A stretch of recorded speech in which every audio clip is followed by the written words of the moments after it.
नमस्कार दोस्तों, आज हम बताएंगे गोपाष्टमी क्यों मनाई जाती है। भगवान श्री कृष्ण और गौ माता की अद्भुत कथा।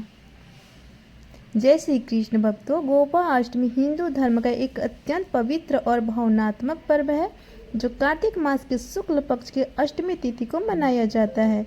यह दिन भगवान श्री कृष्ण की उस अद्भुत लीला की स्मृति में आता है। हिंदू पंचांग के अनुसार कार्तिक शुक्ल अष्टमी तिथि की शुरुआत 29 अक्टूबर 2025 को सुबह 9:23 से हो गई और समाप्ति 30 अक्टूबर 2025 को सुबह 10:06 पर होगी। इस वर्ष गोपाष्टमी का पर्व 30 अक्टूबर गुरुवार को मनाया जाएगा। यह दिन मथुरा, वृंदावन, नंदगांव और बरसाना जैसे ब्रज क्षेत्र में विशेष उत्साह और भक्ति के साथ मनाया जाता है। दोस्तों, क्या आप जानते हैं कि गोपाष्टमी पर गायों की पूजा क्यों की जाती है और ये पर्व कृष्ण भक्तों को इतना प्रिय क्यों है? गोपाष्टमी की कथा सुनने से अत्यंत शुभ और पुण्य फल की प्राप्ति होती है। शास्त्रों में कहा गया है कि जो व्यक्ति श्रद्धा और भक्ति भाव से इस दिन गोपाष्टमी की कथा सुनता है, उसे जीवन में गाय के समान सौम्यता, शांति और समृद्धि प्राप्त होती है। भगवान श्री कृष्ण स्वयं गोपाल रूप में इस दिन की पूजा स्वीकार करते हैं, इसलिए कथा सुनने से मनुष्य को उनके चरणों का आशीर्वाद मिलता है। माना जाता है कि गोपाष्टमी की कथा सुनने से मनुष्य के सभी पाप नष्ट हो जाते हैं और जीवन में सुख, धन और संतानों की वृद्धि होती है। गौ माता को प्रसन्न करने से देवी लक्ष्मी का भी आशीर्वाद प्राप्त होता है, जिससे घर में कभी दरिद्रता नहीं आती है।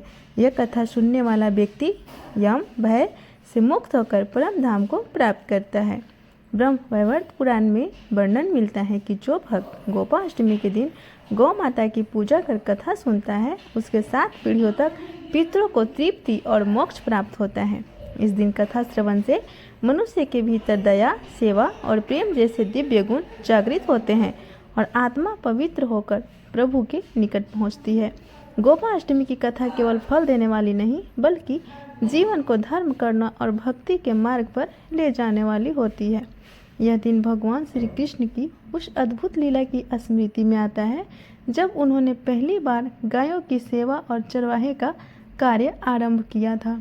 इससे पहले श्री कृष्ण केवल बछड़ों को चराया करते थे, किंतु जब नंद बाबा ने देखा कि उनका बालक अब बड़ा हो गया है, तो उन्होंने पंडितों से शुभ मुहूर्त निकलवाया और उसी दिन श्री कृष्ण को गायों की देखभाल की अनुमति दी गई। उसी क्षण से यह दिन गोपाष्टमी के नाम से प्रसिद्ध हुआ और श्री कृष्ण गोपाल कहलाए। इस दिन भगवान को मानने का उद्देश्य केवल भगवान की लीला का स्मरण करना नहीं, बल्कि गाय माता के प्रति अपनी श्रद्धा, सेवा और आभार प्रकट करना भी है, क्योंकि गौ माता में ब्रह्मा, विष्णु, महेश सहित 33 कोटि देवी देवताओं का वास माना गया है। शास्त्रों में कहा गया है, गावो विश्वस्य मातृ, अर्थात गाय समस्त सृष्टि की माता है, क्योंकि वह अपने दूध, गोबर और गौमूत्र से पृथ्वी पर जीवन का संतुलन बनाए रखती है। गोपाष्टमी के दिन भक्तजन गायों को स्नान कराते हैं, उनके सींगों पर रोली हल्दी लगाते हैं, पुष्प मालाओं से सजाते हैं और उन्हें हरा चारा, गुड़ और रोटी अर्पित करते हैं। गौशालाओं में जाकर लोग सेवा करते हैं और ओम नमो गोमते नमः का जप करते हैं, क्योंकि ऐसा माना जाता है कि जो व्यक्ति गोपाष्टमी के दिन गौ सेवा करता है, उसके जीवन से दरिद्रता, रोग और क्लेश दूर हो जाते हैं तथा घर में सुख, समृद्धि और शांति का वास होता है। यह पर्व केवल धार्मिक नहीं, बल्कि आध्यात्मिक दृष्टि से भी अत्यंत महत्वपूर्ण है, क्योंकि यह हमें अहिंसा, करुणा और सेवा जैसे दिव्य गुणों की ओर प्रेरित करता है। गोपाष्टमी का संदेश है कि जैसे गौ माता निस्वार्थ भाव से सभी को पोषण देती हैं, वैसे ही हमें भी प्रेम, दया और सह अस्तित्व के मार्ग पर चलना चाहिए। यही कारण है कि यह दिन आज भी पूरे भारत में अत्यंत श्रद्धा, उल्लास और भक्ति के साथ मनाया जाता है। गौ माता की जय। गोपाल गोविंद जय जय। दोस्तों, श्री कृष्ण जी की गौचारण कथा गाय माता की महिमा को श्रवण करना 1000 गौदान करने के समान पुण्य फल प्रदान करती है, ऐसा हमारे पुराणों में कहा गया है। इसलिए है दोस्तों, अब आप सब गौ माता को प्रणाम करें और श्री कृष्ण भगवान का ध्यान करते हुए इस कथा को आरंभ से अंत तक श्रद्धापूर्वक सुने, क्योंकि किसी भी भगवत कथा को अधूरा छोड़ देना निंदा के समान माना गया है, जबकि पूरी कथा सुनने से सभी मनोरथ पूर्ण होते हैं। अतः आपसे निवेदन है, कथा को अंत तक जरूर सुने और कमेंट में अवश्य लिखें, जय श्री कृष्ण, गौ माता की जय। श्री कृष्ण भगवान की जय। भगवान श्री कृष्ण ने जब 6 वर्ष की आयु में प्रवेश किया, तब एक दिन में माता यशोदा से बोले, मैया अब हम बड़े हो गए हैं। मैया यशोदा मुस्कुरा कर बोली, अच्छा लल्ला, अब तुम बड़े हो गए हो तो बताओ क्या करना चाहते हो। भगवान ने कहा, अब हम बछड़े नहीं गाय चराने जाएंगे। यशोदा ने कहा, ठीक है लल्ला, पर बाबा से पूछ लेना। इतना सुनते ही कान्हा जी तुरंत नंद बाबा के पास पहुँचे और बोले, बाबा अब मैं गैया चराने जाऊँगा। बाबा ने स्नेहपूर्वक कहा, लल्ला अभी तुम छोटे हो, अभी बछड़े ही चराओ। परंतु कान्हा जी जिद पर अड़ गए, नहीं बाबा, अब मैं बछड़े नहीं गाय ही चराऊँगा। जब कान्हा नहीं माने तो बाबा ने कहा, ठीक है, पंडित जी को बुला लाओ, वे गौ चारण का शुभ मुहूर्त देखकर बताएंगे। यह सुनते ही भगवान तुरंत पंडित जी के पास पहुँचे और बोले, पंडित जी बाबा ने बुलाया है, आज ही का मुहूर्त देखिए, मैं आपको बहुत सारा माखन दूंगा। पंडित जी नंद बाबा के पास पहुँचे और पंचांग देखकर गणना करने लगे। नंद बाबा ने पूछा, क्या बात है पंडित जी, आप बार बार क्या देख रहे हैं। पंडित जी बोले, नंद बाबा जी, केवल आज ही के दिन गौचारण का शुभ मुहूर्त है, इसके बाद पूरे 1 वर्ष तक कोई मुहूर्त नहीं है। पंडित जी की बात सुनकर नंद बाबा ने श्री कृष्ण को गौचारण की अनुमति दे दी। वास्तव में भगवान जब किसी कार्य को आरंभ करते हैं, वही समय शुभ हो जाता है। उसी दिन भगवान ने गौचारण आरंभ किया और वह शुभ तिथि थी कार्तिक मास शुक्ल पक्ष की अष्टमी। भगवान के गौचारण आरंभ करने के कारण ही यह तिथि गोपा अष्टमी कहलाई। माता यशोदा ने उस दिन अपने लल्ला का सुंदर श्रृंगार किया, किंतु जैसे ही पैरों में जूतियां पहनाने लगी, लल्ला ने मना कर दिया और बोले, मैया यदि मेरी गायें नंगे पैर चलती है तो मैं कैसे जूती पहन सकता हूँ। यदि पहनाना ही है तो पहले सब गायों को जूती पहना दो। उस दिन के बाद से जब तक भगवान वृंदावन में रहे, उन्होंने कभी पैरों में जूती नहीं पहनी। आगे आगे गैया चलती, पीछे पीछे मुरली बजाते हुए श्री कृष्ण और बलराम तथा उनके संग बाल बाल प्रेम पूर्वक जय श्री कृष्ण का गान करते हुए वन में प्रवेश करते थे। यही वह क्षण था जब भगवान की दिव्य गौचारण लीला का आरंभ हुआ। जब श्री कृष्ण गाय चराने वृंदावन जाते, तब उनके चरणों से वह भूमि पावन हो जाती, वृंदावन की धरती हरियाली से भर जाती और वह स्थान रंग बिरंगे पुष्पों की खानों में परिवर्तित हो जाता। एक अन्य कथा के अनुसार भगवान श्री कृष्ण ने अपनी सबसे छोटी उंगली से गोवर्धन पर्वत को धारण किया था, जिससे ब्रजवासियों को इंद्र के प्रकोप से रक्षा मिली। इंद्र ने 7 दिन तक लगातार वर्षा की, परंतु श्री कृष्ण ने पर्वत को अपनी उंगली पर धारण किए रखा। गोपा अष्टमी के दिन ही इंद्र ने पराजय स्वीकार की, जिसके बाद श्री कृष्ण ने गोवर्धन पर्वत नीचे रखा। तभी से उस दिन गोवर्धन पूजा का विधान हुआ। तीसरी कथा के अनुसार राधा जी भी गाय चराने वन में जाना चाहती थी, परंतु कन्या होने के कारण किसी ने अनुमति नहीं दी। तब राधा जी ग्वालों जैसे वस्त्र धारण किए और श्री कृष्ण के साथ वन में जाकर गौ सेवा करने लगी। दोस्तों, अब सुनिए गौ माता की एक प्रेरणादायक कथा। एक साहूकारनी थी जो अत्यंत धार्मिक और गौ भक्त थी। बचपन से ही वह अपने पिता और दादी को गाय की सेवा करते देखती थी। उसकी दादी रोज उसे आवाज़ लगाती, बेटी पहली रोटी गाय को खिलानी है। वह दौड़कर आती, पहली रोटी और पानी का लोटा लेकर गाय के पास जाती, रोटी खिलाती और लोटे का जल खूंटे में डाल देती। समय बीता, वह युवती हुई और उसका विवाह अच्छे परिवार में कर दिया गया। ससुराल में भी उसकी वही दिनचर्या रही, पहली रोटी गाय को खिलाना और जल अर्पण करना। उसके सेवा भाव से सास ससुर और पति अत्यंत प्रसन्न रहते थे। एक दिन साहूकारनी ने सास ससुर से कहा, मुझे गाय ले दीजिए। उन्होंने गाय ले दी। अब वह प्रतिदिन प्रातः उठकर गाय को चारा डालती, सफाई करती, उपले बनाती और दूध निकालती, फिर पहली रोटी गाय को खिलाती। उसकी सेवा देखकर ससुराल के सब लोग संतुष्ट रहते। समय बीतता, गाय माता की कृपा से उसे पुत्र रत्न की प्राप्ति हुई। गाय की सेवा निरंतर चलती रही। धीरे धीरे सास ससुर का स्वर्गवास हो गया। पुत्र बड़ा हुआ, विवाह हुआ और साहूकरनी दादी बन गई।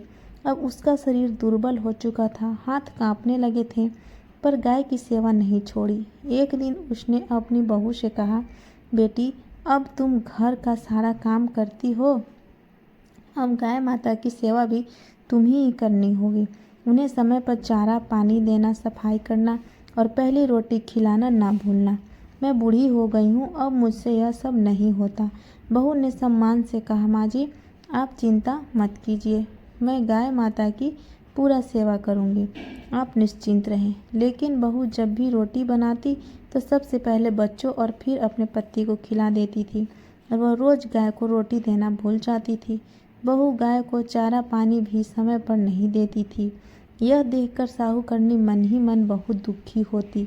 उसका शरीर अब काम नहीं करता था, इसलिए वह कुछ कर नहीं सकती थी। बस मन में दुखी होती और गाय माता से क्षमा मांगती। समय बीतता गया। सावन भादों का महीना आया। लगातार बारिश होने लगी। निरंतर वर्षा के कारण पूरे गांव में पानी भर गया। तब गांव के लोग अपनी जान बचाने के लिए किसी ऊंचे स्थान पर जाने लगे।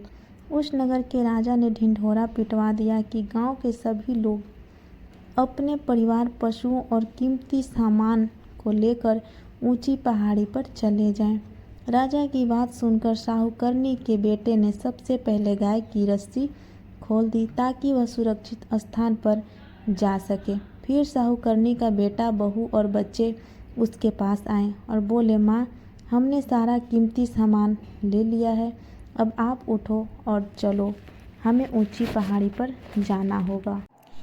सब लोग जा रहे हैं, गांव डूब रहा है, अपनी जान बचाने के लिए हमें भी वहां पहुंचना है। तब साहूकारनी ने शांत स्वर में कहा, बेटा, तुम सब जाओ, मैं यहीं रहूंगी। समझना, मेरी इतनी ही उम्र थी, यदि मैं बच गई तो तुम्हारा सौभाग्य होगा, नहीं तो मेरा अंत समय आ गया है।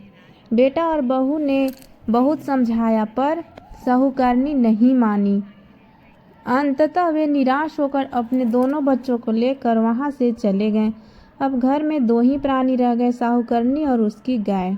रस्सी खोल देने के बाद भी गाय नहीं गई, वो वहीं खुट्टे के पास खड़ी रही। जब सब लोग चले गए तब गाय धीरे धीरे साहूकरनी के पास आई और उसके पास बैठ गई। बाहर भयंकर वर्षा हो रही थी। सारा गांव, खेत खलिहान और राजा का महल तक डूब गया, लेकिन साहूकरनी का घर पानी में नहीं डूबा। साहूकरनी ने गाय माता की पूंछ पकड़ ली और वहीं बैठी रही। 3 दिन तक लगातार वर्षा होती रही, लेकिन साहूकरनी ने पूंछ नहीं छोड़ी। चौथे दिन जब वर्षा थमी और पानी नीचे उतरा तब लोग वापस लौटे।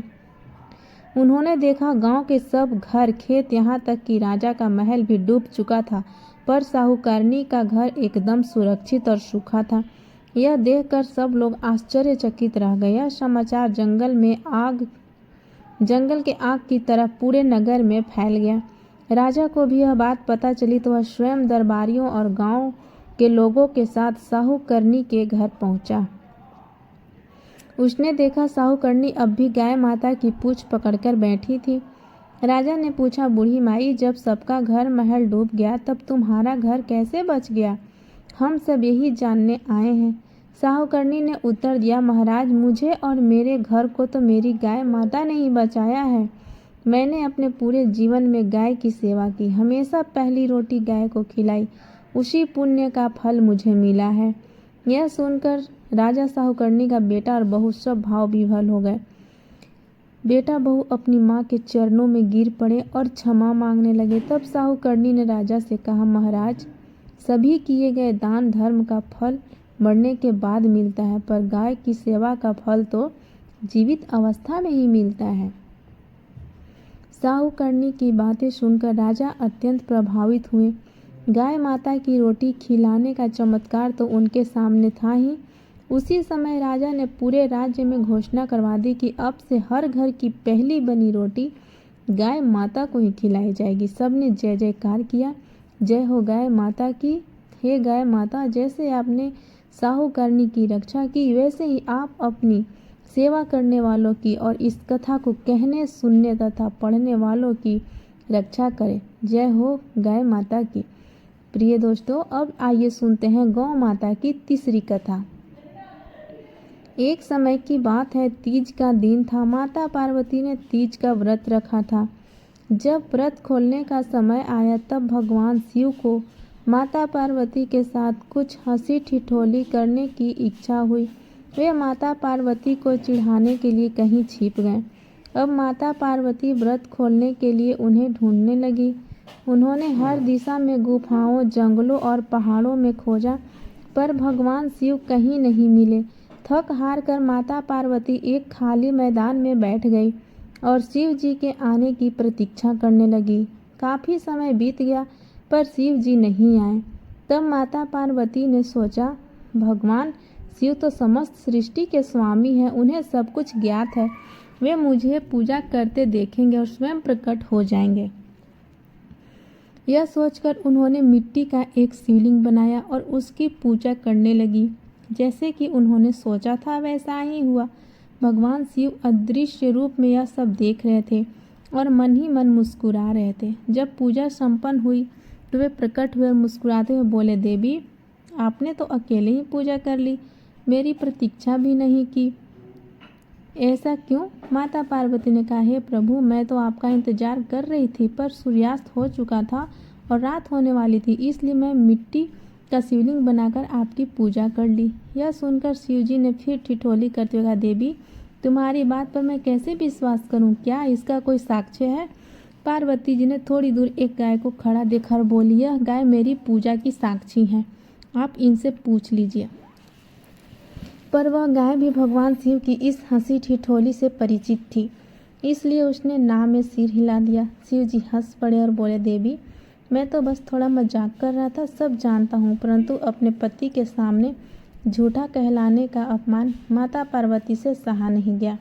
उन्होंने उस गाय को श्राप देते हुए कहा कि जिस प्रकार तूने आज झूठ बोला है उसी प्रकार अब तू जूठन ही खाएगी। भले ही तुझे अच्छा भोजन क्यों ना मिले, पर तू दूसरों के पीछे ही भागेगी। यह सुनकर गाय बहुत दुखी हुई। तब भगवान शिव ने माता पार्वती से कहा, देवी उस गाय ने मेरे कहने पर ही झूठ बोला था, उसमें उसका कोई दोष नहीं। यह जानकर माता पार्वती को बहुत पश्चाताप हुआ। उन्होंने गाय को यह आशीर्वाद दिया, हे गौ माता तुम दिव्य हो, तुम्हारे सभी गुण वैसे ही रहेंगे जैसे अब तक हैं, किंतु तुम्हें जो श्राप मैंने दिया वह अब टल नहीं सकता है। तो प्रिय दोस्तों, यह थी गाय माता की तीसरी कथा। तो प्रेम से जयकारा करें, जय गौ माता।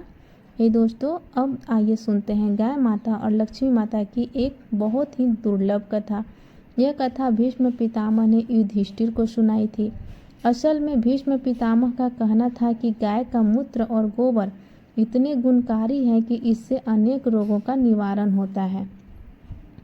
इतना ही नहीं, इनमें माता लक्ष्मी का वास भी माना गया है, इसलिए इन्हें अत्यंत शुभ समझा जाता है।